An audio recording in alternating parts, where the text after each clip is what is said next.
Show me mortality. 20 terrors. And back with exotic rewards to match. With your death, this nightmare may finally end. Show me mortality. Struggle or strangle.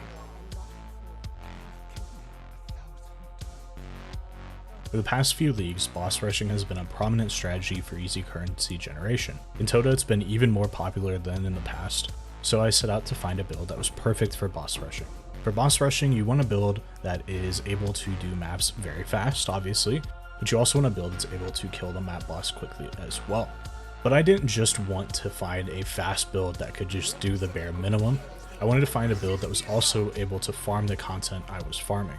So I wanted a build that was able to do all of the bosses while still being very efficient at clearing maps. This build is perfect for that. It's incredibly fast, almost to the point where it's too fast for some layouts, while still being pretty tanky and able to do all non-uber bosses.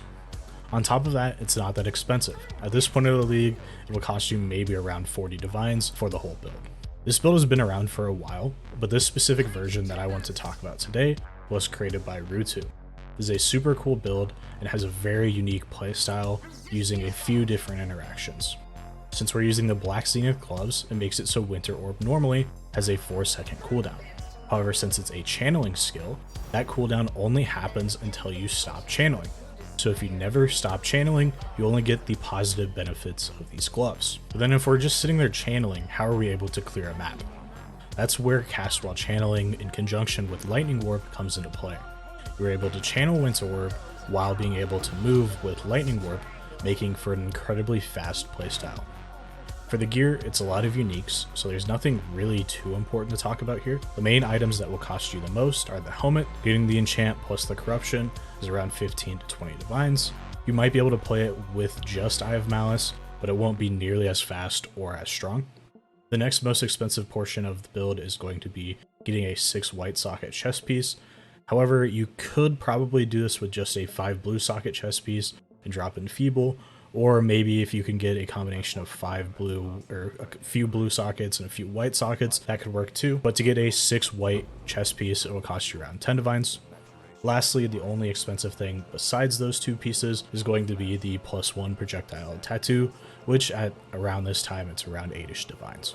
And just a quick side note, since we are using the new Utula's chest piece, you want to make sure that you have no life on any of your rares. This includes things like life regen and recovery rate.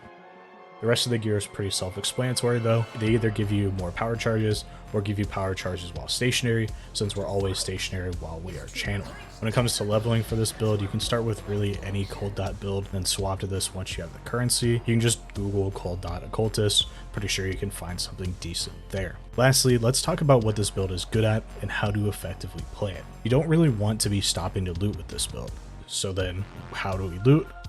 Pretty easy. You're going to do boss rushing or doing invitations with this build, so you really only loot when you have to. The reason why you don't want to loot so often is because whenever you stop channeling, you get the annoying 4-second cooldown before you can start doing damage again.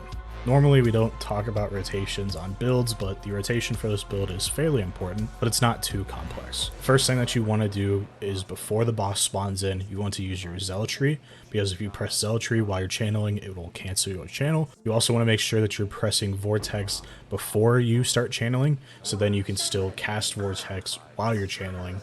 If you try to do it the other way around, you'll just cancel the channel again. Basically, the whole goal here is to make sure that you're always channeling in order to do damage, and anytime you press something else aside from Frostblink or your flask, you will cancel your channel.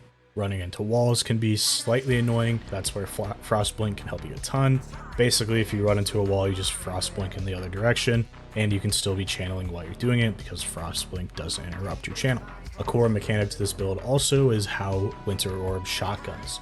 You're going to want to be closer, preferably on top of the boss whenever you're trying to do the most possible damage. This will make it so all of the orbs hit the boss at the exact same time and shotgun the boss. If you're constantly moving around, you're going to be doing a significantly less damage than just being able to stand on a boss. I would suggest just ping-ponging back and forth between the back and front of the boss while you're trying to do the most damage possible. And that's basically it. This build is tanky enough that it's pretty hard to die from most things, and the amount of movement that you have makes it even harder for you to die. Tattoos are still available in next league along with the chest piece. This will be my go-to build after my league start. For any questions, feel free to leave a comment below. The path of building link will be in the comments as well as the description.